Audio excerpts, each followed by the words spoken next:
Actívate Deportiva, actívate, actívate. Motívate del 1520 AM.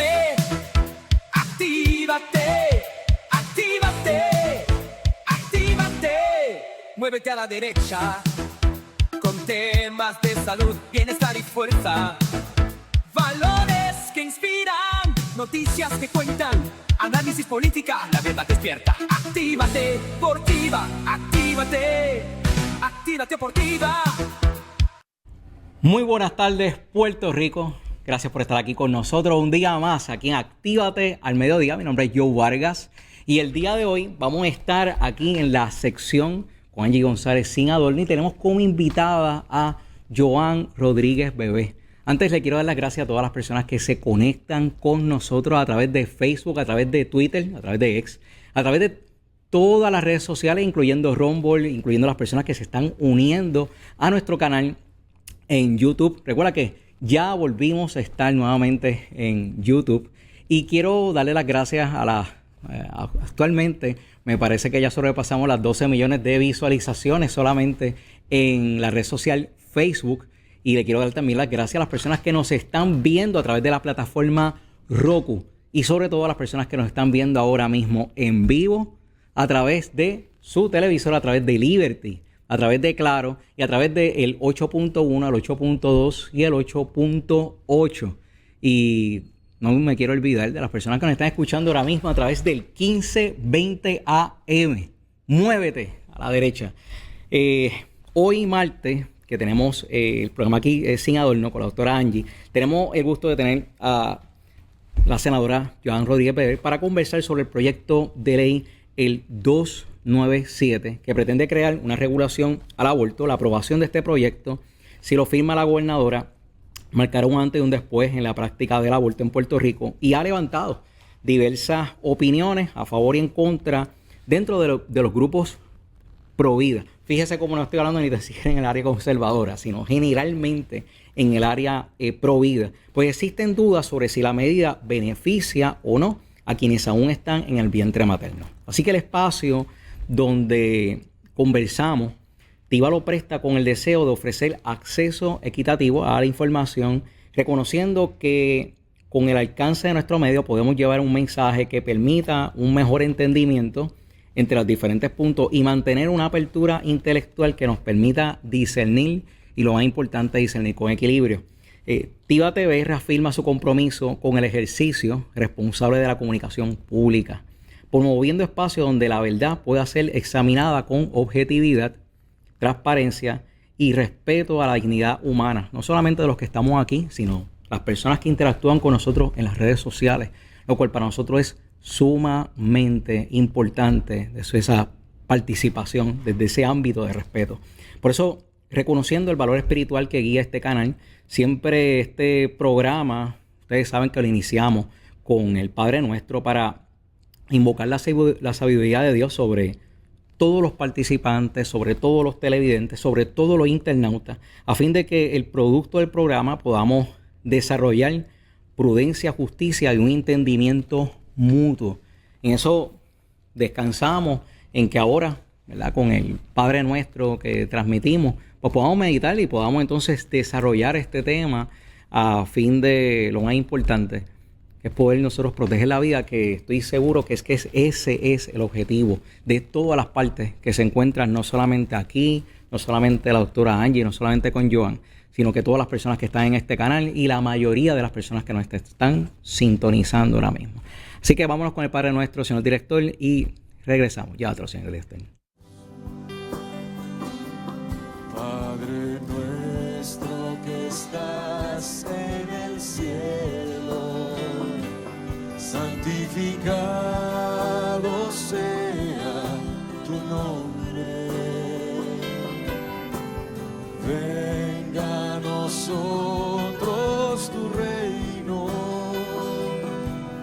y hágase tu voluntad, así en la tierra como en el cielo. Danos hoy nuestro pan de cada día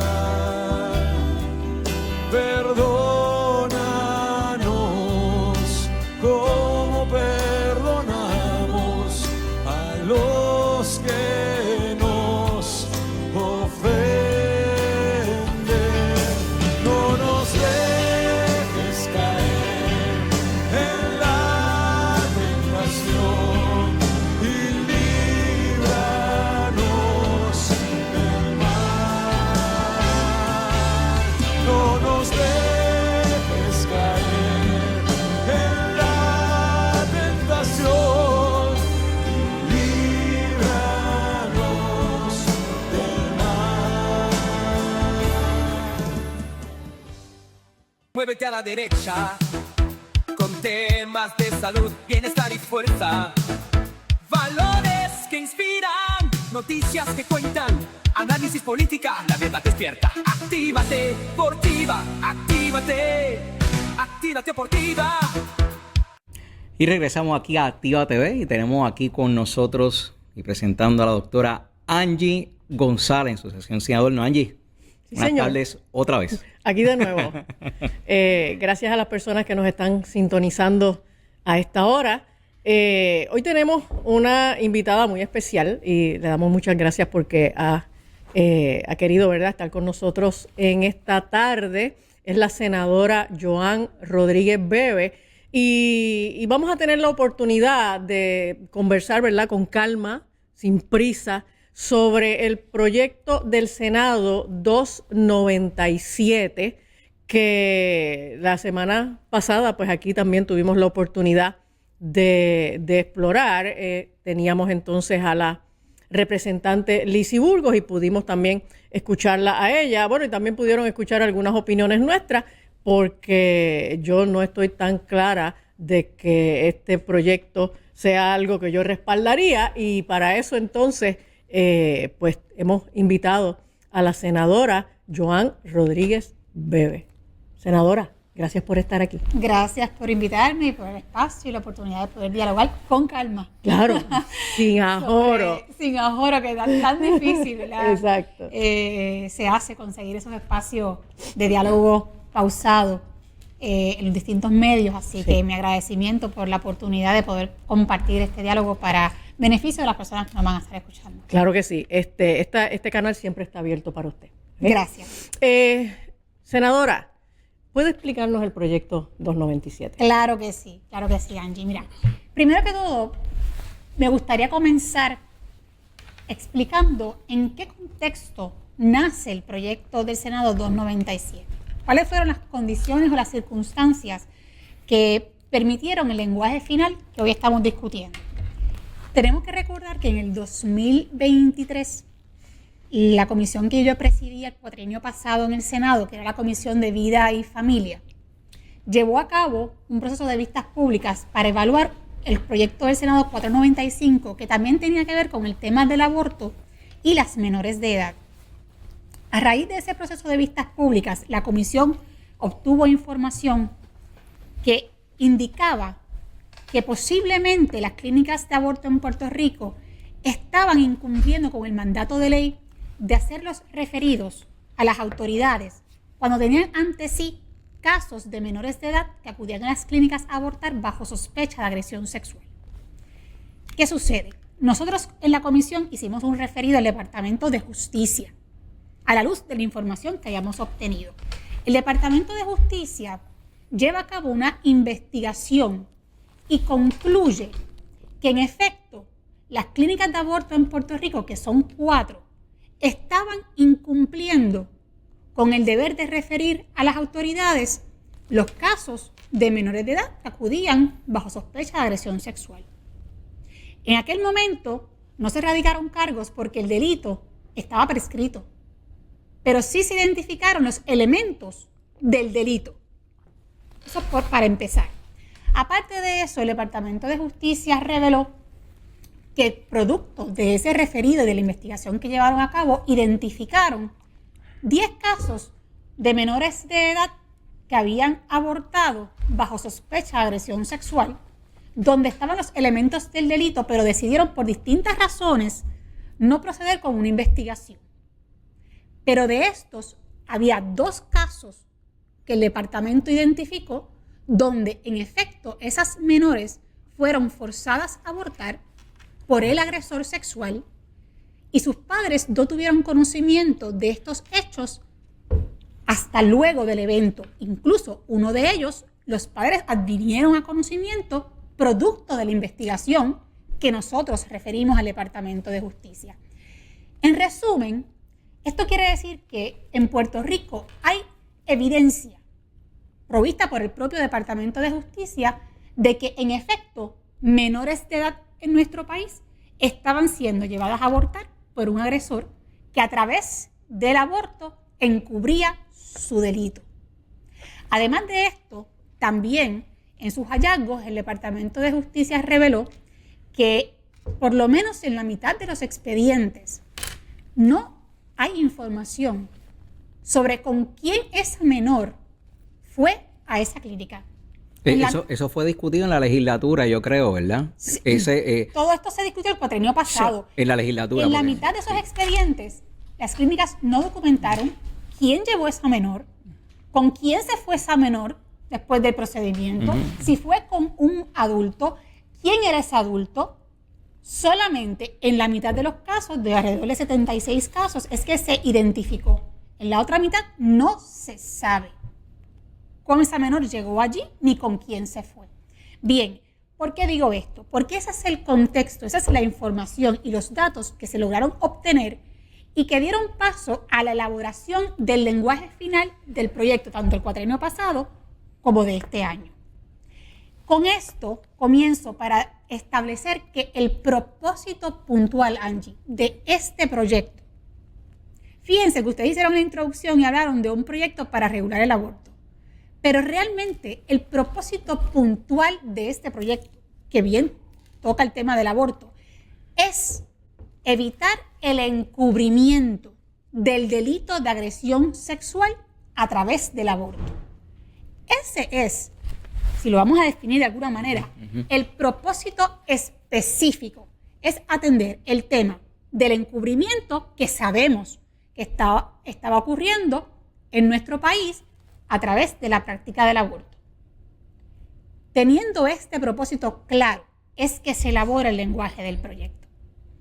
Entonces, ahora bien, ya teniendo definido cuál era el propósito y cuál es el propósito de este proyecto, yo creo que la discusión que debe seguir a esta introducción es cuál es el contexto jurídico en Puerto Rico sobre el tema del aborto. ¿Qué pasa en nuestro país luego de la revocación de Roe versus Wade en Estados Unidos, que muchos de ustedes sabrán y recordarán que era el caso que en Estados Unidos, a nivel jurisprudencial, estableció un supuesto y mal llamado derecho constitucional al aborto?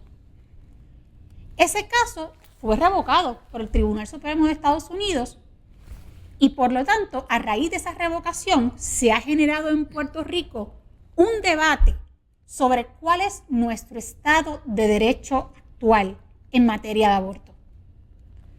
¿Cuál es, desde mi perspectiva, la situación que está ocurriendo en Puerto Rico en materia jurídica? Pues miren, en Puerto Rico actualmente lo que ocurre con este tema es que hay un debate legal respecto de cuál es la norma que aplica cuando hablamos del tema del aborto. Hay quienes plantean, por un lado, como lo hizo el secretario de Justicia del cuatrienio pasado, el licenciado Domingo Emanueli, Me acuerdo. que en Puerto Rico, aunque el caso de Roe versus Wade se haya derogado, sigue vigente y sigue aplicando la norma jurisprudencial del caso Pueblo versus Duarte, que fue una opinión del Tribunal Supremo de Puerto Rico de 1980. Ese caso... Perdóname, bebé. ¿Ese caso de Duarte fue previo o después de Roe versus Wade? Después. Después que se basaron en Roe versus Wade. Exacto. Para tomar entonces... Roe versus Wade fue en el 73. Y luego viene Pueblo versus Duarte. ¿Qué pasa? Hay quienes entienden que aunque Roe versus Wade se haya derogado, aún así la norma establecida en Pueblo versus Duarte es la que rige. Y que por lo tanto, eso quiere decir que en Puerto Rico todavía sigue siendo la norma que una mujer puede abortar a cualquier edad, por cualquier razón y en cualquier momento del embarazo. Esa era la postura del secretario de Justicia del cuatrienio pasado. Ahora bien, hay quienes entienden, como la secretaria de Justicia de este cuatrienio, la licenciada Lourdes Gómez, que al revocarse Roe versus Wade, automáticamente o tácitamente también quedó revocado Pueblo versus Duarte. Y que por lo tanto la norma jurídica que aplica en Puerto Rico es la norma establecida en el Código Penal, en su interpretación estricta. Y que eso es lo que aplica ahora. Con esto, lo que quiero plantear es que hay un debate. ninguna de estas dos posturas es estable. Ninguna de estas dos posturas es, por decirlo de alguna manera, absoluta. ¿Por qué? Porque es un debate. ¿Quién determina cuál de estas dos posturas es la que va a terminar aplicando? Bueno, de dos maneras. Ya sea que llegue un caso al Tribunal Supremo de Puerto Rico y se exprese el Tribunal Supremo de Puerto Rico respecto a cuál de estas dos visiones jurídicas es la que rige, o ya sea que a través de legislación se establezca con claridad los linderos de nuestro Estado de Derecho en materia de aborto. Mientras esto no ocurra, lo que sí ocurre en nuestro país es que hay un debate jurídico. Precisamente por eso es que hay dos secretarios de justicia que han emitido opiniones distintas luego de la revocación de Roe versus Wade. Bien, ¿por qué he dado énfasis en esta explicación? Porque entonces, a raíz de esta explicación, yo creo que es mejor, o podemos entender mejor, el texto final del 297. Y vamos a concentrarnos, Angie, si me lo permites, en discutir la aplicación del proyecto a la luz de la opinión jurídica de la Secretaria de Justicia actual. ¿Qué plantea la Secretaria de Justicia, la licenciada Lourdes Gómez? Ella plantea, como ya dije, que en Puerto Rico, en materia de aborto, rige el Código Penal. ¿Y qué dice el Código Penal? El Código Penal lo que establece es una prohibición general del aborto. En otras palabras, que como norma general, el aborto es ilegal en Puerto Rico. Excepto cuando se realiza un aborto para proteger la vida y la salud de la mujer. Eso quiere decir que según el Código Penal, el aborto es legal en Puerto Rico cuando se lleva a cabo solamente para proteger la vida o la salud de la mujer. Y eso es bien importante también que lo entendamos. Ahora la pregunta es, bueno, y entonces, el 297, ¿cómo se aplica en medio de toda esta conversación y de toda esta discusión jurídica? Y ahí entonces que entra la discusión del proyecto. El proyecto, en esencia, lo que establece es un protocolo que debe seguirse cuando una menor de edad de 15 años o menos va a realizarse un aborto bajo nuestro Estado de Derecho vigente. ¿Qué quiere decir esto? Fíjense, como lo acabo de explicar, bajo el Estado de Derecho vigente. Angie, el proyecto no entra en la discusión jurídica de cuál es, en el debate legal, la visión o la perspectiva jurídica que aplica. No entra en esa conversación, no entra en esa discusión.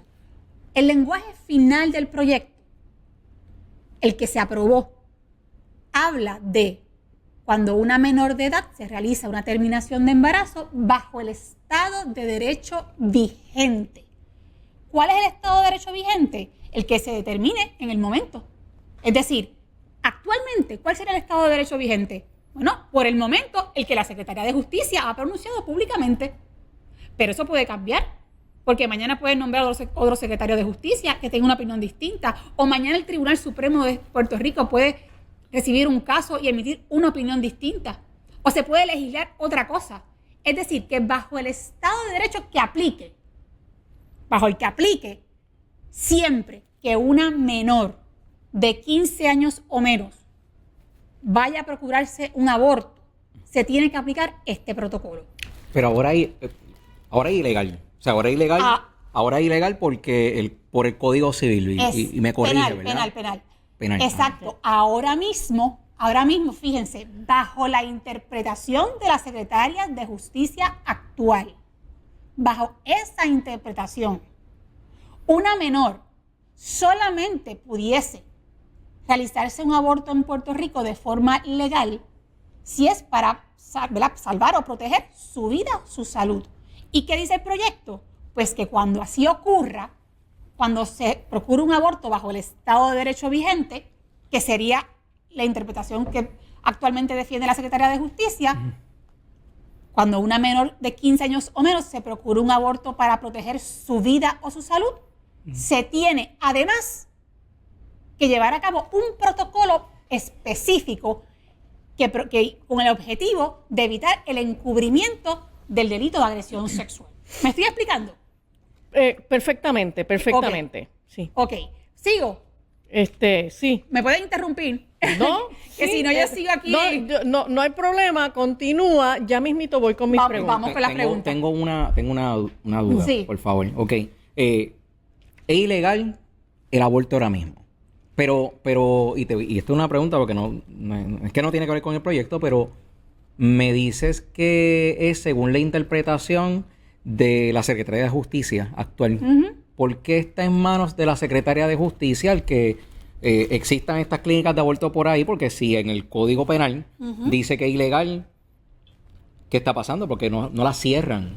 Pues explico. Precisamente porque la clínica, se supondría, vamos a empezar por aquí, que si la Secretaría de Justicia ha emitido su opinión jurídica en el ejercicio de sus funciones ministeriales, ¿no?, sobre el Estado de Derecho que rige el tema del aborto, se supondría entonces que la Secretaría de Justicia haga cumplir la ley. Y que si llega ante sí información de una práctica ilegal, entonces le corresponde al Departamento de Justicia investigar y hacer lo correspondiente para hacer valer el Estado de Derecho. Ahí quiero entonces yo empezar a hacer algunas preguntas. Porque la expresión, si llega a la Secretaria de Justicia el conocimiento de que, pues la pregunta es, ¿la Secretaría de Justicia no se ha enterado de que en Puerto Rico hay 4 clínicas de aborto que todos los días están haciendo aborto? O sea, hace unos minutos usted estuvo utilizando el lenguaje de que en Puerto Rico existe un debate sobre este tema. La realidad es que en Puerto Rico no existe un debate sobre este tema. En Puerto Rico lo que hay es gente que tiene opiniones diversas. Pero en Puerto Rico lo que necesitamos es traer el debate a los lugares correspondientes. Porque yo pienso que el proyecto 297, que puede tener toda la mejor intención, yo no estoy juzgando las intenciones de nadie, pero pienso que el 297 llegó a destiempo. Porque si no tenemos definido cuál es el Estado de Derecho, poner delante de la consideración de una asamblea legislativa votar sobre algo que, si el Estado de Derecho es este, puede tener tal efecto, si el Estado de Derecho es el otro, puede tener tal efecto, si ponemos delante de los jueces una ley entonces que es tan discrecional, porque en realidad es bien ambigua, pues entonces lo que vamos a estar es permitiendo que cada juez decida según él su mejor criterio, porque todavía no se ha definido el debate, porque es que realmente ni siquiera hemos llegado al debate. Y entonces yo estoy clara de que aquí hay 2 temas que los estamos mezclando. Uno es la protección de las menores contra la eventualidad del abuso sexual, que creo que el proyecto no lo atiende efectivamente. Y otro es el tema del aborto per se, que por supuesto el proyecto ni siquiera tiene el interés, la intención de tocar esa materia. Eso es algo que hay que discutirlo en otro proyecto. Entonces yo pienso que el primer paso realmente es provocar que se defina cuál es el Estado de Derecho. Yo puedo entender que en el cuatrienio pasado, bajo el secretario de Justicia anterior, como él era la persona que de parte del Ejecutivo tenía la autoridad para emitir esta opinión legal, pues en el cuatrienio pasado, pues uno hubiera dicho, bueno, pues este no es el momento, ¿ok? Porque Domingo Emanueli iba a decir, no, es que Duarte todavía rige, cuando yo pienso que no hay que tener, ¿verdad?, un Juris Doctor para uno entender que si Duarte fue un precedente montado sobre Roe versus Wade y Roe versus Wade ahora ya no existe, pues Duarte se desploma, ¿no? Pero entonces el asunto es que ahora estamos ante una secretaria de Justicia que es la persona que de parte del Ejecutivo le compete y tiene la autoridad para hacer esta interpretación, pues ella sí dice que su entendido sobre el Estado de Derecho actual es el Código Penal, el artículo 98 del Código Penal. ¿Por qué no estamos tratando primeramente de aclarar esto? Principalmente porque, y yo estoy involucrada en las luchas contra el aborto hace 45 años, es la primera vez en la historia en donde el viento sopla a nuestro favor. Ya no existe Roe versus Wade. Interesantemente, bajo Roe versus Wade, el movimiento Pro Vida en Puerto Rico llegó a cerrar un montón de clínicas de aborto. Entonces, ya no existe Roe versus Wade. Quedan 4 clínicas de aborto. El Estado de Derecho actual en Puerto Rico luce ser el Código Penal. La secretaria de Justicia actual así lo entiende y no estamos haciendo nada para terminar de aclarar eso, finiquitar este tema. Y entonces yo pienso que el proyecto 297 lo que hace es que sigue brincando por las ramas en vez de ir directamente al tronco, resolver de una buena vez cuál es el Estado de Derecho en Puerto Rico con respecto al aborto, establecer las legislaciones que sean congruentes con ese Estado de Derecho y luego entonces hablar de reglamentos y de protocolos, porque la realidad es que el proyecto 297 es en esencia el protocolo actual del Departamento de Salud, el reglamento 132, que es de la autoría del pasado secretario de Salud, doctor Carlos Mellado. Impulsado por nosotros. Pero pues está ahí, fue Carlos Mellado el que puso esto. Sí, por eso, pero que fue un esfuerzo dirigido desde la...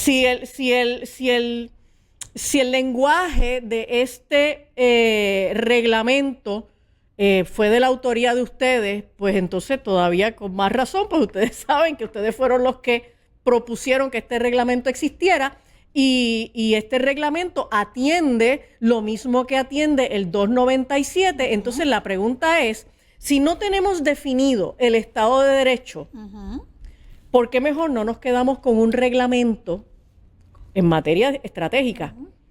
¿Por qué mejor no nos quedamos con el reglamento en caso de que alguien de autoridad definiera que el Estado de Derecho en Puerto Rico es Duarte?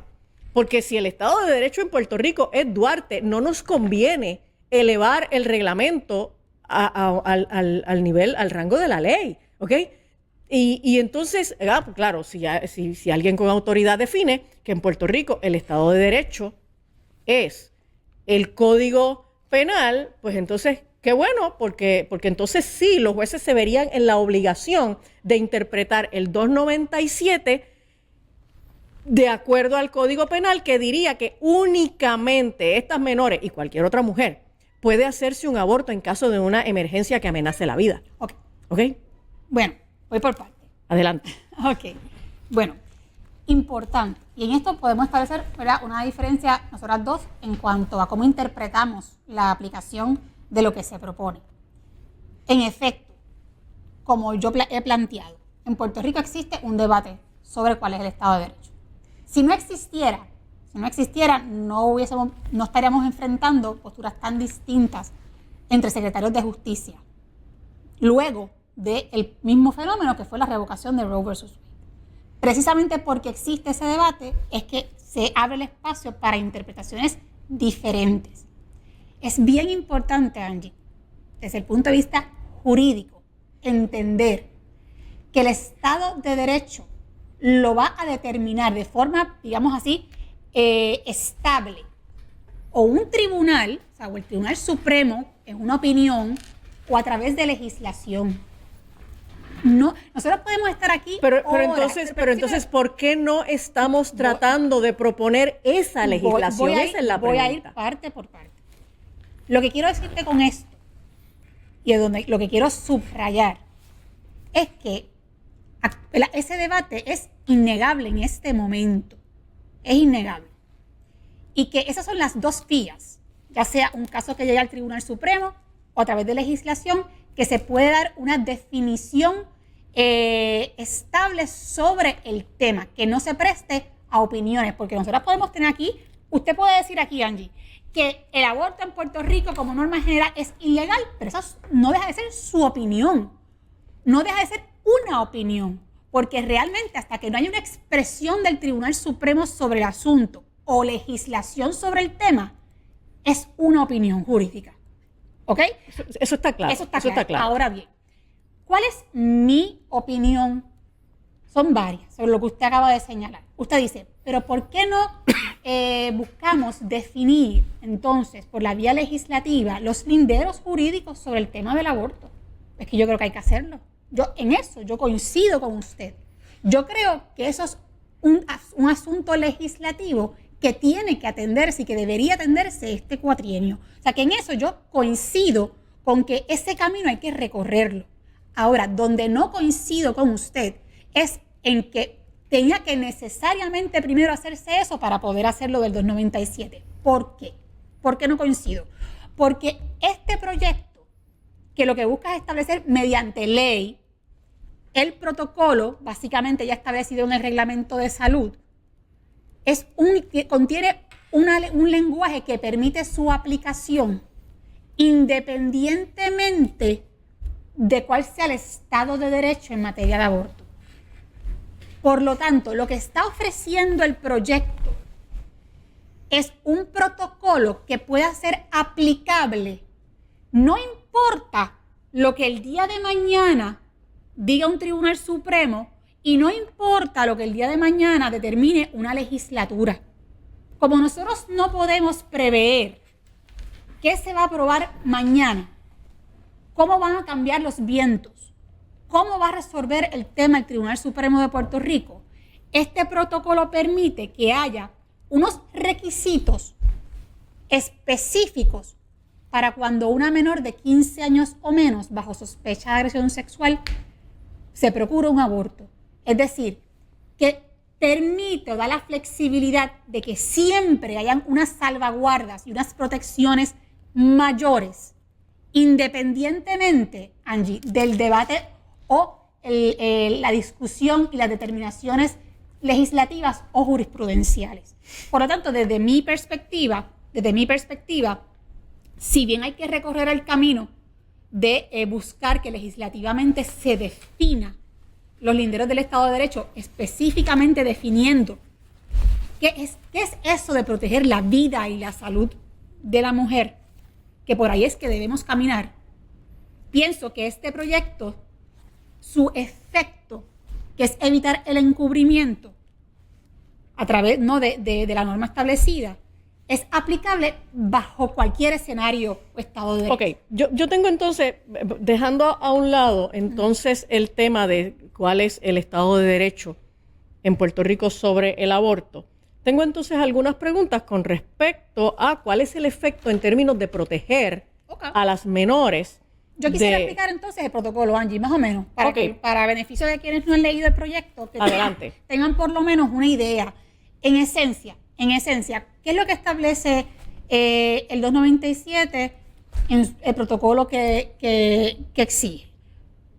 Esencialmente, primero, que el 100% de los casos de menores de 15 años o menos sean referidos a las autoridades. El 100% de los casos. Esto incluye, cuando digo el 100%, esto incluye todos. Por lo tanto, aunque esa menor cuente con el consentimiento de uno de sus padres, como también exige el protocolo, que exista ese consentimiento de al menos uno de ellos, aunque el padre o la madre consienta, se tienen que referir el 100% de los casos para investigación. Y además de esto, también el proyecto establece que cuando una menor revela que es víctima de incesto o se identifica un caso de incesto, se tiene que llevar a cabo por parte de esa clínica, hospital o médico lo que se conoce en nuestro ordenamiento como una custodia de emergencia. Esto quiere decir que esa menor no puede salir de ese lugar hasta que intervenga el Departamento de la Familia y la Policía, incluso el Departamento de Justicia, para asegurarse que esa menor no vuelve a un lugar inseguro y no vuelve a la casa donde fue agredida por un padre. Aparte de eso, hay unos requisitos también, ¿verdad?, de información en el expediente. Así que en esencia son 3 asuntos, ¿verdad?, fundamentales. El referido al 100% de los casos, el consentimiento de uno de los padres y la custodia de emergencia en caso de incesto. Esto a grandes rasgos, Angie. Después, pues, si podemos ir uno a uno, ¿verdad?, como usted prefiera. Senadora, sobre el protocolo, pues tengo varias preguntas y varias inquietudes. Primero,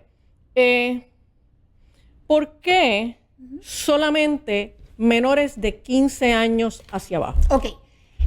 Esa decisión corresponde a una razón legal.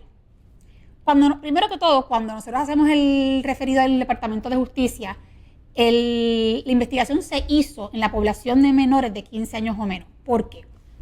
Porque nuestro Código Penal establece que una menor de 15 años o menos no puede consentir al acto sexual, pero que una menor de 16 o más sí puede consentir al acto sexual.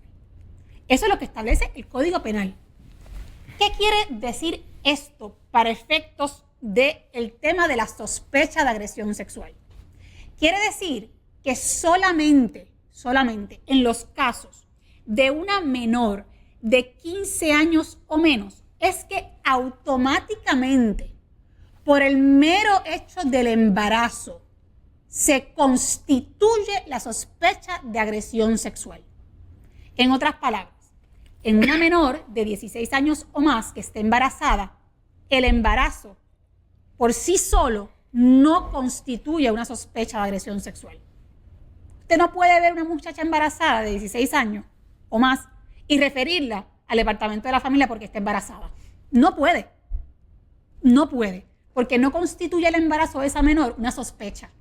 Ahora bien, en cambio, cuando es una menor de 15 años o menos, como esa menor, según el Código Penal, no puede consentir el acto sexual solamente por estar embarazada, solamente por el hecho del embarazo, se constituye la sospecha de agresión sexual y existe la obligación en ley, en el 100% de esos casos, de hacer el referido correspondiente a las autoridades concernidas. Por lo tanto, este proyecto quiso atender específicamente a esa población donde el mero hecho del embarazo constituye la sospecha de agresión sexual y la ley permite, sin excepción, que sean referidos bajo investigación. Así que por eso el tratamiento distinto de estas poblaciones de edad, porque son jurídicamente tratables de forma distinta por nuestro Código Penal. Esa parte yo la entiendo. Lo que pasa es que entonces las que tienen 16 años o más, entonces podrían ir a hacerse un procedimiento que es invasivo, que es operatorio, con el consentimiento de uno de los padres y no del otro, y eso choca con lo que en ley se supone que se haga en términos de los procedimientos médicos invasivos y operatorios para menores de 21 años. El proyecto no toca a la población de 16 o más. Por eso. Entonces el proyecto no habla ni regula. ¿Qué quiere decir eso, Angie? Y me pauso aquí. El proyecto es puntual. ¿Qué se hace cuando es 15 años o menos? ¿Qué se supone que se haga cuando son 16 años o más? Lo que establece el Estado de Derecho vigente, Angie, porque según nuestra Secretaria de Justicia actual, lo que rige es el Código Penal. Pues, ¿qué se supone que pasa en Puerto Rico según la interpretación de la Secretaria de Justicia?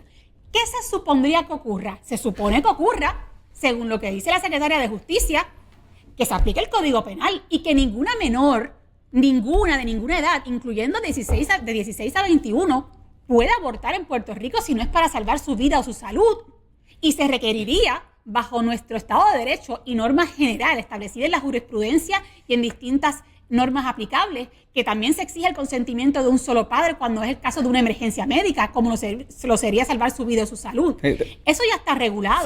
Sí, pero el proyecto no siempre amarra el consentimiento y los abortos a la emergencia a la vida, porque como no sabemos cuál va a ser el Estado de Derecho, no lo amarra. Ahora, el asunto es que si se supone que para hacer otro procedimiento, imagínate que la menor tiene endometriosis y hay que hacerle una laparoscopía. En Puerto Rico, la ley establece que ambos padres que tienen patria potestad tienen que firmar y tienen que consentir para que la menor se haga esa laparoscopía. Si no es un caso ¿Ok? de emergencia. Si no es un caso de emergencia. Pero si es un caso de emergencia, Pero el proyecto aquí no define, no distingue en que solo si es un caso de emergencia. ¿Ok? es que el proyecto, Angie, lo que pasa es que no se puede partir de hipotéticos. El proyecto tiene un lenguaje claro. Lo podemos leer. Claro, y el leer. proyecto habla de su aplicación bajo el Estado de Derecho vigente. ¿Qué quiere decir esto, Angie? Esto quiere decir que bajo cualquier Estado de Derecho que se legisle o se determine por jurisprudencia, este protocolo es aplicable específicamente a menores de 15 años o menos. Pues vamos a pautar esto. Ahora bien, ¿qué pasa en Puerto Rico en la actualidad? En la actualidad, bajo cualquier interpretación. Si actualmente, bajo la interpretación actual del Código Penal, ¿cuándo es que una menor pudiese practicarse un aborto? ¿Cuándo es que cualquier mujer? Cualquier mujer. Cualquier pero como estamos mujer. en el contexto hablando de las Exacto. menores, ¿cuándo? En el estricto caso de una emergencia que exponga la vida de esa madre. Vida o salud de la mujer. Exacto. ¿Verdad? Vida y salud, así lo dice el código. Ok. Pero eso es lo que está ocurriendo en este momento en Puerto Rico bajo ese Estado de Derecho actual. Otra discusión, Ani, estamos hablando del texto de lo que propone el proyecto. Senadora, lo que pasa es que no podemos hablar en el mundo de las teorías lo que propone el proyecto y el Estado de Derecho. Es que vamos a la práctica. Cuando en realidad en la práctica lo que está ocurriendo es que cualquier mujer llega a una clínica de abortos, adulta o menor, y se practica los abortos. Entonces, yo no estoy viendo esa protección a la menor porque la va a llevar una persona que va a decir que es, y va a documentar que es, un progenitor o un custodio legalmente responsable de la menor, pero solo uno. ¿Cómo? Ok, pero vamos a detenernos ahí. ¿Por qué solo uno? Vamos a detenernos ahí. ¿Por qué solo uno? Pues esa pregunta se la hago. Claro, pues porque solo uno. y esa pregunta hay que contestarla también desde la perspectiva jurídica. En Puerto Rico, cuando una menor o un menor se enfrenta ante una emergencia médica, ¿cuál es nuestra norma aplicable? La norma establece que basta el consentimiento de un solo progenitor para atender la emergencia de ese menor. Eso quiere decir que para cualquier emergencia médica, de cualquier tipo, no estamos hablando de aborto, para cualquier tipo, nuestro ordenamiento permite que se atienda esa emergencia con el consentimiento de un solo padre. Con el consentimiento de un solo padre. ¿Qué es lo que hace este proyecto? Este proyecto lo que hace es reforzar lo que ya se establece como norma general en nuestro ordenamiento. Lo que ya se establece, pero no se cumple. Claro, pero no estoy hablando solamente del aborto, Angie, estoy hablando de emergencias médicas en general. Nuestro ordenamiento dispone que cuando se trata de emergencias médicas de un menor, basta el consentimiento de un solo padre. ¿Qué quiere decir esto? Que si nosotros entendemos, entonces, en materia de aborto, que lo que rige es la interpretación estricta del Código Penal y la postura de la Secretaría de Justicia actual, que viene siendo que solamente se puede abortar por una emergencia de vida o salud, no se pudiera exigir el consentimiento de los dos padres, porque entonces pudiera ser impugnado por inconstitucional. ¿Por qué? Porque tú estarías tratando la emergencia del aborto, de la realización del aborto, distinta a cualquier otro tipo de emergencia de salud, y entonces esa exigencia de, ¿verdad?, digámoslo así, de mayor carga solamente en los casos de emergencia que conlleven un aborto, sería impugnable por un trato distinto en la aplicación de la ley y habría entonces, desde mi perspectiva, un vicio de inconstitucionalidad. Y eso es cierto, eso que usted está diciendo es correcto.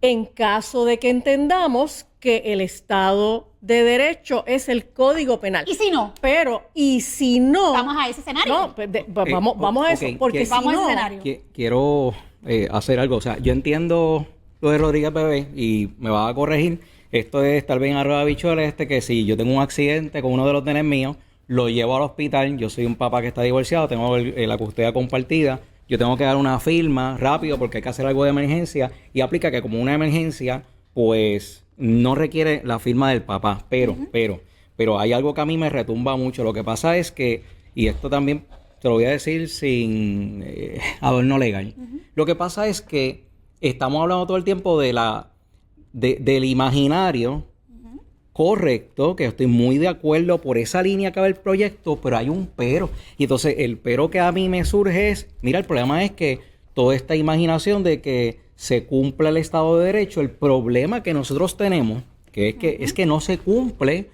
Tenemos las clínicas, o sea, el problema es que tenemos las clínicas de aborto funcionando, la gente yendo allí al garete a las clínicas de aborto. Entonces, esa parte no se ha atendido. Entonces, entra el proyecto, firman el proyecto y se empieza a cumplir el proyecto, pero entonces no se está cumpliendo todavía. O sea, el problema que yo creo que yo he visto, y estoy tratando de traducir ese tal vez malestar que he visto en las redes sociales, es que, mira, pero es que el problema es que tenemos clínicas de aborto. Tengo una pregunta para ti, Joan, Sí. y es que este proyecto habla de que no se le va a aplicar esto a los hospitales. Y eso tú me la aclaras, que se le aplica a las clínicas de aborto. Entonces, ahí me viene la pregunta. Bueno, pero si nosotros estamos tratando de luchar para que se cumpla el Estado de Derecho, donde no se supone que existan esas clínicas de aborto, porque es que el proyecto se atempera a hablar de la clínica de aborto y no del hospital, que es donde se supone que ocurre los abortos por razones médicas. O sea, porque es como si hubiera es que yo pienso que es como que está fuera de tiempo porque hay un caos que no le estás creando tú. O sea, no es que lo creas tú, pero hay un caos y entonces entra, por eso es que te hablaba de regulación, porque no se resolvió el caos primero. Me gustaría abordar lo tuyo. Quiero como quiera compartir con Angie, ¿verdad?, la perspectiva de qué pasaría si la interpretación que prevalece no es la actual, sino la de Pueblo versus Duarte, porque creo que es importante. que es en efectos prácticos es la que ocurre en este momento. En efectos prácticos. Sí. Así que, ¿qué pasaría, Angie? Pues mira, si esa fuera la que prevaleciera, ¿qué es lo que dice esa interpretación?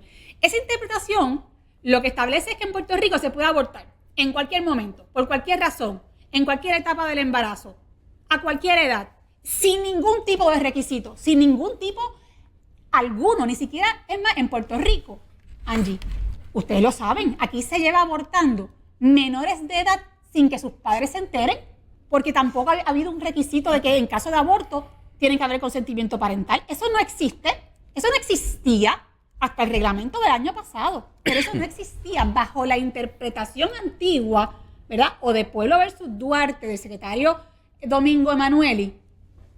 Bajo esa interpretación, una menor de edad, como estaba ocurriendo y como lo constató el Departamento de Justicia, las menores estaban yendo a abortar sin el consentimiento parental.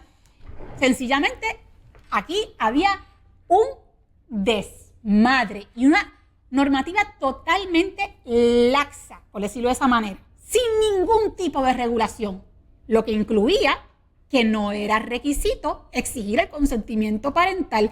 Esto quiere decir, Angie, que si lo que prevaleciera en su día fuera Pueblo versus Duarte, al menos con el reglamento y con este proyecto, tenemos un requisito establecido en ley que no existía bajo Pueblo versus Duarte, sí, del consentimiento de al menos uno de sus padres. Así que ya de entrada, establece unos requisitos que no estaban y establece todo un protocolo de referidos que tampoco estaban delimitados como se delimitan ahora. Y tengo que decir que luego de la aprobación del reglamento, el año pasado, en el 2024, ¿qué fue lo que pasó en Puerto Rico? ¿Cuáles fueron las noticias en torno a este tema? Que 3 de las 4 clínicas de aborto en Puerto Rico decidieron dejar de hacer abortos de menores de 15 años o menos. Y yo quiero preguntar si eso no ha dado un resultado positivo para la protección no solamente de las menores, sino también de la vida en el vientre materno. Vuelvo y repito, luego de la aprobación del reglamento de las 4 clínicas, 3 han dicho públicamente que ya no atienden menores de 15 años o menos. Desde mi perspectiva, eso es empezar a caminar en una buena dirección. Yo creo que eso es un adelanto, que 3 de esas 4 clínicas de aborto hayan anunciado que no atienden abortos en menores de 15 años. Por otro lado, yo no les creo, ¿ok? Yo pienso que las clínicas de aborto deberían cerrarse. Yo creo que es importante que se defina este Estado de Derecho. Yo creo que en lo que se logra eso, el gobierno de Puerto Rico tiene que ser bien insistente en la supervisión, porque yo creo que se siguen haciendo los abortos a las menores. Y yo pienso que si bien traer el consentimiento de uno de los padres pudiera ser un adelanto, no es una garantía, porque muy bien ese padre pudiera ser el agresor, o muy bien pudiera ser una persona que consiente con la agresión sexual.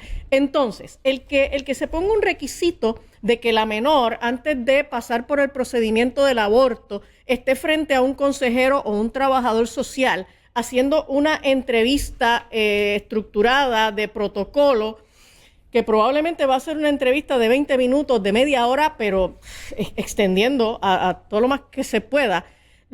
Cualquier profesional de la salud mental sabe que un adolescente no va a referir que ha sido agredido sexualmente, y mucho menos quién es su agresor, en una entrevista de 15, 20 minutos, 30 minutos, con una persona desconocida, un profesional que acaba de conocer en ese momento, y sabiendo que del otro lado de la pared su papá la está esperando.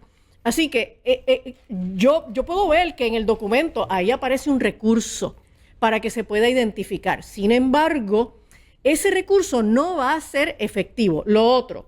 Me gustaría hablar sobre eso.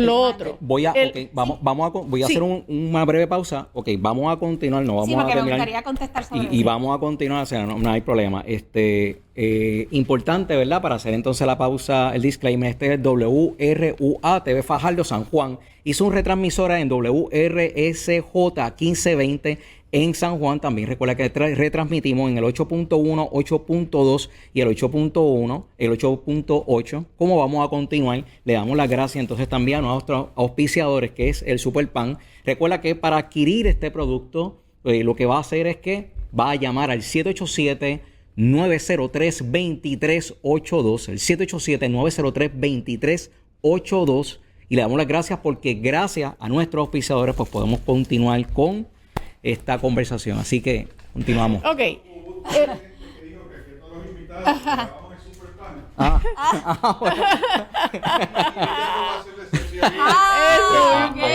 Gracias. Así que muchas gracias. También para... Mira, ese Superpan es adictivo, ¿sabes? Qué rico. Continuamos y perdona la interrupción. Ok, bueno, tengo un issue con ese asunto de ese screening, esa entrevista que se le va a hacer a esa menor, que en el 99% de las ocasiones no va a levantar la información requerida para uno poder decir, espérate, aquí hay una situación que hay que atender. Lo otro, el proyecto habla de referidos al Departamento de la Familia, pero si hay una sospecha, solo porque la menor tiene 15 años o menos, si hay una sospecha de agresión sexual, ¿por qué el proyecto no habla de referidos a delitos sexuales? El reglamento 132 del Departamento de Salud habla de referidos a investigación policial y habla de referidos al CAF, al Centro de Ayuda a Víctimas de Violación, pero el proyecto 297 no. Entonces, ¿de dónde nosotros vamos a encontrar la información para poder intervenir y supervisar y fiscalizar efectivamente esto si el proyecto 297 elimina el requisito de las estadísticas? Ok. Vamos también por partes, pues son varios temas. En cuanto a lo último, ciertamente el reglamento del Departamento de Salud, que impulsamos el cuatrenio pasado, establece que el referido también, aparte del Departamento de la Familia, va a ser al CAF y va a ser también a la policía, si mal no me equivoco. Sí, a la policía. Exacto. Este proyecto dispone que en los casos de incesto que son identificados aparte del Departamento de la Familia, se tiene que hacer el referido también al Departamento de Justicia, porque obviamente son los que investigan o los que procesan estos casos. Pero yo acojo, ¿verdad?, como una buena recomendación incluirlo también en el proyecto, o sea, pudiera ser una enmienda futura para que no solamente los casos de incesto ya identificados, sino que el 100% también de los referidos, también mediante ley se incluya el CAF y a la Policía de Puerto Rico. Eso sería una buena sugerencia para una enmienda futura. Así que me parece que, ¿verdad?, porque básicamente sería ponerlos al mismo nivel y establecer la misma normativa, y lo veo con muy buenos ojos. Por otra parte, Angie, en cuanto al tema específico que usted plantea sobre la preocupación de qué ocurre en aquellos casos cuando el padre es el agresor o cuando la madre encubre al padre que es un agresor. Este proyecto, una de las razones por las cuales se hace y se legisla es precisamente para también atender ese problema. ¿Qué nosotros teníamos aquí con Pueblo versus Duarte? ¿Qué es lo que existía en Puerto Rico bajo esa interpretación? Como usted dice, de facto sigue siendo la misma actualmente. ¿Qué pasaba? Un padre podía llevar a su hija a abortar y obligarla a abortar y nadie se enteraba. Bajo Pueblo versus Duarte, sin ninguna regulación, el mismo padre iba allí y no iban a pedir ni que firmara ni un suspiro. Es más, nadie tenía que enterarse que era el padre. Cualquier ser humano llevaba a esa menor, incluyendo el padre abusador, y aquí nadie se enteraba. Eso es bajo Pueblo versus Duarte. Sí, ahora bien. Pero bajo el 297, ese padre puede llevar a la menor a abortar. La menor no va a referir que fue papá quien la agredió sexualmente, y entonces se va a proceder con un aborto. Y yo le hubiera incluido por lo menos, oye, dando la posibilidad, la amplia posibilidad de que la menor no va a delatar al agresor, porque eso es lo que más podemos esperar, que la menor no va a delatar al agresor. Yo hubiera incluido que entonces, si ese aborto se practica, hay que conservar muestras de ADN para la investigación que en efecto se va a llevar, porque como quiera, esto es una menor de 15 años que no se supone que esté embarazada sin que haya mediado una agresión sexual. Ok, vamos a continuar.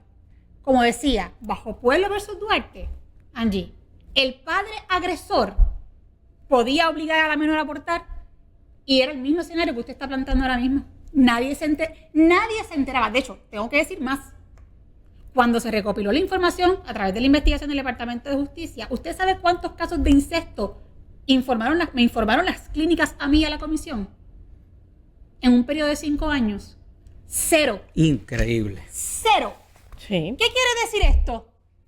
Pues exactamente. Que no está levantando la Primero, base. que no identificaron los casos, que las menores probablemente tampoco se pronunciaron. Es decir, 0. Nadie se cree eso. Nadie se cree eso. Con esto lo que quiero decir es que ha habido ninguna protección contra el incesto bajo la norma aplicable de Pueblo versus Duarte. Ahora bien, ¿qué es lo que estamos tratando de hacer distinto con el 297? Nosotros decimos, bien, estamos exigiendo por lo menos el consentimiento de uno de los padres. Pero bien importante, aunque el padre o la madre consientan, cosa que no ocurría bajo Pueblo versus Duarte, se tienen que referir el 100% de estos casos a investigación. ¿Por qué? Porque sabemos que puede haber un padre encubridor y una madre encubridora. Así que estamos buscando que aunque el padre o la madre consientan, se tengan que investigar los casos. Pero entonces, ¿la investigación se hace antes o después del aborto? Es que si estamos hablando bajo la aplicación de la excepción del Código Penal, es un caso de emergencia, Angie. Un proceso de investigación de incesto no dura 1 día ni 2 días. Así que si nosotros entendemos, pero es que esto es bien importante, porque si nosotros entendemos que lo que aplica es el Código Penal actual, estamos hablando de un caso de emergencia. Por lo tanto, ineludiblemente esa investigación va a durar tiempo. Usted sabe que puede durar hasta años. Senadora, pero lo que está aplicando en este momento no es el Código Penal actual. Lo que está aplicando en este momento es Duarte. En teoría podríamos decir, tenemos el Código Penal, pero en la práctica lo que está ocurriendo en este momento es que impera Duarte, los abortos se siguen haciendo y entonces el 297 no va a tener el efecto que alegadamente persigue. Bueno, no lo y yo, va a y yo tener. estoy planteando con datos que ya el reglamento per se ha tenido el efecto de que 3 de las 4 clínicas no atiendan casos de 15 años o menos, así que un efecto positivo ha tenido este esfuerzo. Por otra parte, para terminar la línea de pensamiento sobre el tema de la agresión sexual, aparte de que se tienen que referir el 100% de los casos, incluyendo cuando un padre o una madre consienta, está lo que usted plantea de la entrevista forense por parte de un trabajador social o de un consejero profesional que entreviste a esa menor previo al proceso de aborto.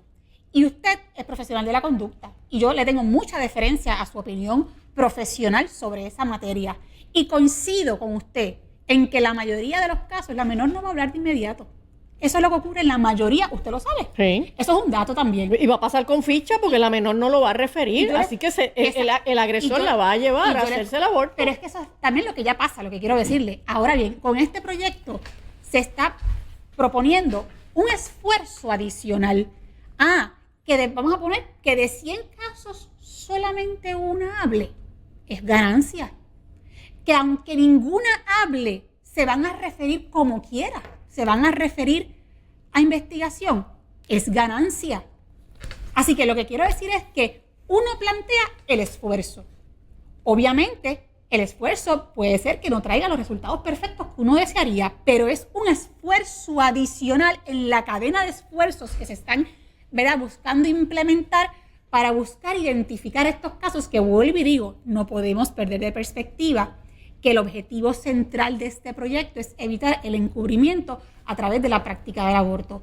Que quisiéramos que fuera perfecto, que todas las menores hablaran, claro que sí, Angie, pero nosotros sabemos que eso es difícil, pero es un esfuerzo y una responsabilidad al menos que se exige de por lo menos intentar en esa entrevista inicial identificar un escenario de peligro, de que una menor se dé, presta a hablar, y aunque lo logremos en un caso, es suficiente. Lo que quiero decir, eso debería bastar para no dejar de impulsar este tipo de esfuerzo a través de la legislación. Senadora, yo reconozco, yo entiendo la necesidad que hay de crear unas regulaciones porque ahora mismo hay una situación que es caos, no se está recogiendo ese tipo de data, que es lo que está persiguiendo el proyecto. Entiendo también a Angie que lo que pasa es que en estos lugares no se puede confiar en la data, yo creo que la historia que nosotros tenemos.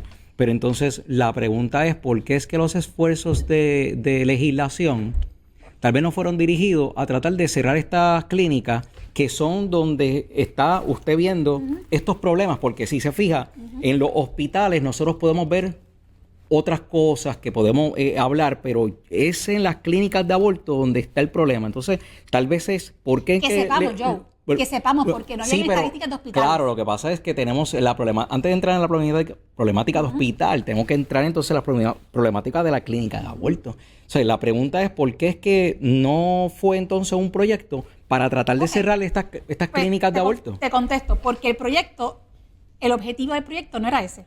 Okay. El objetivo del proyecto claramente era establecer un protocolo que evitase, ¿verdad?, o que procurara evitar el encubrimiento del delito de agresión sexual a través de la práctica del aborto, donde quiera que se haga en una clínica, se haga en un consultorio, se haga en un hospital.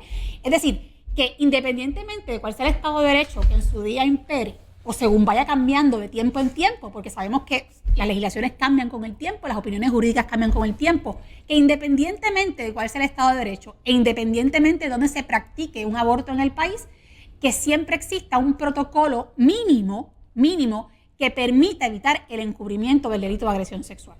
Y ese es el objetivo. ¿Por qué se eliminó el requisito de las estadísticas? No había un requisito de estadísticas en el lenguaje original, lo que fue una enmienda. Una enmienda, exacto. Exacto, que se presentó en el Senado y que lo que buscaba era que se llevara como un récord de 10 años, cuántas visitas una menor había llevado a cabo en determinada clínica, etcétera. Y eso, en la Cámara de Representantes se optó por eliminar ese número de estadísticas, pero debemos también señalar que las clínicas están obligadas por el reglamento y por el Departamento de Salud a llevar a cabo estadísticas de las menores, o sea, y digo, de toda persona, por edad, grupo demográfico, que acude a la clínica, la cantidad de abortos que se realizan, tipo de aborto, o sea que esa documentación se tiene que ofrecer al Departamento de Salud y de hecho próximamente yo estaré solicitando al Departamento de Salud esa información porque se supone que en enero de este año ya entrará en vigor la obligación de entregar al departamento las estadísticas anuales. Así que ya estamos en posición de exigir esos datos. Senadora, ya estamos, ¿verdad?, por encima del tiempo y la generosidad del gerente del canal nos lo ha permitido. Sí. Pero yo tengo una única pregunta adicional, no sé si Joe tiene algo más. Hace un rato en la entrevista, pues usted fue bien enfática de que la definición del Estado de Derecho, pues finalmente está en manos de que el Tribunal Supremo en algún momento atienda un caso. O la legislatura. O que la legislatura atienda el caso. Correcto. Usted es senadora. Usted es provida. Usted está allí.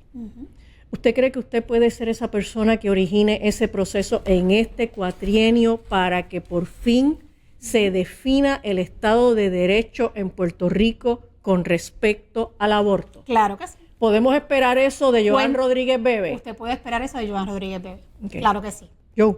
Eso está en camino. Yo creo que hemos recogido como el insumo de las dudas. Cuando yo sigo reiterando es porque saben que yo estoy aquí literalmente con el teléfono, que me están enviando 18,000 cosas. Y si yo veo todo lo que me están enviando y trato de resumirlo, pues es que hay como los que no están de acuerdo con el proyecto, hay un consenso entre ellos de que lo que te voy a decir que es lo que veo de parte de ellos, que se debió de haber tocado primero en legislación, el atender, el aclarar eso. Yo tengo una pregunta, como el proyecto definitivamente yo, tiene... interrumpirte porque sobre ese punto específico, insisto, que independientemente de que se aclare para un lado o para el otro, independientemente de que 1 año, 2 años, 3 años, 5 años cambie el Estado de Derecho, por eso es que este proyecto no depende de esa definición, porque este proyecto va a aplicar, es decir, el protocolo va a aplicar, no importa cuál sea la definición, y yo creo que eso es importante establecerlo, es un requisito adicional y unas protecciones adicionales y, digámoslo así, robustecidas que van a aplicar bajo cualquier escenario legal. Por eso es que yo difiero de esa apreciación, porque entiendo que no hace falta esperar una cosa para adelantar otra y que, muy bien, ya existe el protocolo y ahora va a aplicar a cualquier Estado de Derecho que permanezca, que se legisle o que cambie en su día de mañana. Mira, y te voy a decir, a mí me encanta hablar contigo y discutir contigo. Sí. La pasamos bien. Pero sí, al haber esta dinámica de esta polarización, la próxima pregunta es ¿por qué esto no fue a vistas públicas para que la gente pudiera hablar, inclusive hasta los proabortos? O sea, para que pudiera tener entonces el insumo del pueblo, porque sí puede ser que hayan sumado gente enmiendas. O sea, ¿por qué no fue a vistas públicas? Bueno, eso es una decisión que no tomo yo, porque yo no presido la comisión que atiende el proyecto. ¿Quién es la persona que presigue esa comisión? Esta comisión, no voy a decir ahora porque no tengo certeza, ¿verdad? Creo que es la presidencia, pero yo creo que había un entendido general de que ya este proyecto, que era básicamente muy similar al 495 del cuatrienio pasado, había pasado por un escrutinio público de discusión y había un apoyo general, y yo diría que masivo, verdaderamente, a este proyecto. O sea, que ya había pasado por un ejercicio legislativo de discusión amplia, y yo creo que crea la discreción, ¿verdad?, de la comisión que la atiende. Yo coincido con la comisión. Yo creo que en el ejercicio legislativo se bajó el proyecto, o sea, se recibieron enmiendas, habrán recibido los memoriales correspondientes, el proyecto bajó a la discusión del Pleno, se discutió, se aprobó, pasó a la Cámara, en la Cámara tuvo vistas públicas, o sea que el proyecto sí tuvo vistas públicas en la Cámara de Representantes, y allí se discutió en la Cámara de Representantes en varias vistas públicas, creo que fueron 3 días de vistas públicas. O sea que no pudiera decirse que no hubo vistas públicas porque las hubo en la Cámara de Representantes. Y luego, ¿verdad?, bajó también a votación. O sea pero yo apoyo la decisión del presidente. Entiendo, y no me quiero equivocar, entiendo que el proyecto estuvo en la comisión, una de las comisiones presidida por la presidencia, y yo, si me preguntan a mí, lo hubiera hecho de la misma manera. Así que en ese sentido, creo que el proyecto terminó pasando por todo el trámite legislativo correspondiente. Algo antes de terminar. No, solamente darte las gracias. Y a Muchas ustedes. gracias. Y yo a ustedes también por la oportunidad, por el diálogo y por darme el tiempo paciente para poder explicar el proyecto desde verdad la perspectiva legislativa que lo he trabajado. Claro que sí. Y, por supuesto, gracias por el pan. Bueno, agradecemos a la doctora Angie González, a la senadora, junto a todos los que nos estuvieron sintonizando. La defensa de los bebés en vientre materno, yo sé que levanta pasiones, debe de seguir levantando pasiones. Esto es un tema que inicia y que esto tiene que seguir pues evolucionando. Esto lo que está haciendo es también que nosotros reconocemos tanto las personas que apoyan la postura de haber hecho ese proyecto de esa manera. Ahora también las personas tienen entonces un mejor entendimiento de por qué se hace, y de igual manera hay personas que van a poder ir en contra tal vez, o continuar y tener tal vez una mejor entendimiento, algo más informado de qué es lo que trata el proyecto. Aquí lo más importante es que nosotros podamos continuar teniendo este tipo de conversaciones, y cuando nosotros tengamos que diferir, bien lo estaba haciendo aquí Angie González, que cuando vayamos a diferir, importante que lo hagamos, porque es una responsabilidad hacerlo, pero hacerlo en el tono en que lo estamos haciendo para que esto continúe. Sobre todo reconociendo, ¿verdad?, que nosotros, este canal, pues creemos en el Señor, y sabemos que como hijos de Dios, pues tratamos de llevar la conversación de la mejor manera posible. Antes de terminar, Joan. Y a mí me gustaría añadir también que de cara al futuro, en esta lucha que es ardua y que no termina y que probablemente nos supere en vida,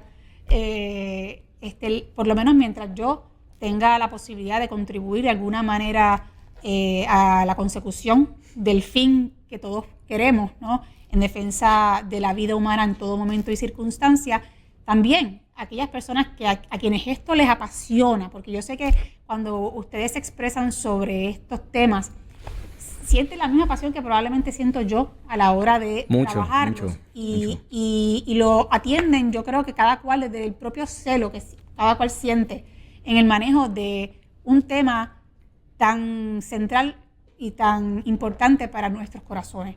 Y yo les pediría que de cara al futuro, ante iniciativas que sigan surgiendo, sientan la confianza también de poder tocar a mi puerta, compartirme sus sugerencias, sus recomendaciones, sus críticas incluso, porque siempre escuchándose existe la posibilidad, a lo mejor no de coincidir en todos los argumentos, a lo mejor no siempre verlo todo de la misma manera e incluso con la misma estrategia legislativa, pero siempre yo creo que cuando uno se escucha, siempre existe la posibilidad de hacer algo mejor. Incluso el 297 probablemente también pudo haber sido aún mejor de lo que yo entiendo que es en este momento, si estamos prestos a escucharnos con el corazón abierto y con rectitud, ¿no?, de corazón. Así que también esa es mi petición para todas aquellas personas a quienes como yo la causa provida les mueve desde el tuétano y desde lo más profundo. No voy a perder la oportunidad de dirigirme a la Secretaría de Justicia, de nosotros entender de que había aquí una ausencia de liderato o voluntad por razones que nosotros desconocemos en el pasado. Ahora usted tiene la oficina. Nosotros lo que estamos esperando, obviamente, es que de una manera muy revoltosa, que se cierren estas clínicas de aborto, porque cuando tú ves, ¿verdad?, lo que nosotros entendemos por el Estado de Derecho es que estas clínicas de aborto no se justifican. Los lugares donde existen para el aborto voluntario, pues no se justifican. Así que eso que estoy pidiendo no toca el proyecto de la senadora, más sin embargo sí toca la razón por la que las personas providas estamos tratando de salvar, literalmente lo que nosotros estamos tratando de salvar son a estas personas que estando en el vientre materno no tienen la capacidad de poder autodefenderse, y hay otras personas que entonces deciden por ello, y ese sinceramente nuestra preocupación. Así que también, si no lo hace la secretaria de Justicia, pues entonces alguien tiene que movilizarse a promover entonces un proyecto que atienda a esto que entendemos que es el tuétano, el punto del problema. Angie González. Déjame hacer un último comentario. Puerto Rico es el país de las Américas con más baja natalidad y es el segundo país en el mundo con más baja natalidad. Nosotros tenemos un código penal que dice que el aborto en Puerto Rico es ilegal, salvo unas excepciones de salud y vida de la madre. Y yo creo que ya es hora de que el gobierno en Puerto Rico asuma su función ministerial de poner en vigor el Código Penal. En Puerto Rico hay 4 clínicas de aborto que continúan matando los bebés que necesitamos que nazcan. Los niños en Puerto Rico son una especie en peligro de extinción. Y si estamos protegiendo al tinglar y al sapo concho, en Puerto Rico nosotros tenemos que entender que los seres humanos por nacer necesitan ser protegidos y que los puertorriqueños necesitamos de las nuevas generaciones, porque vamos a desaparecer. Puerto Rico necesita que sus bebés nazcan. Bueno, no habiendo tiempo para más, le damos las gracias a todas las personas que nos sintonizaron. Recuerda compartir esta información. Este programa es bien importante que lo vean. Hoy será repetido a las 5 de la tarde, pero compártelo a través de las redes sociales. Recuerda que esto permanece a través también de Rumble, a través de Facebook, también lo puedes ver en Twitter y a través de todo el TIVA Network. Así que gracias por estar con nosotros en esta edición especial y que pasen buenas tardes. Muévete a la derecha con temas de salud, bienestar y fuerza. Valores que inspiran, noticias que cuentan, análisis política, la verdad despierta. Actívate, Portiva, actívate, actívate, Portiva.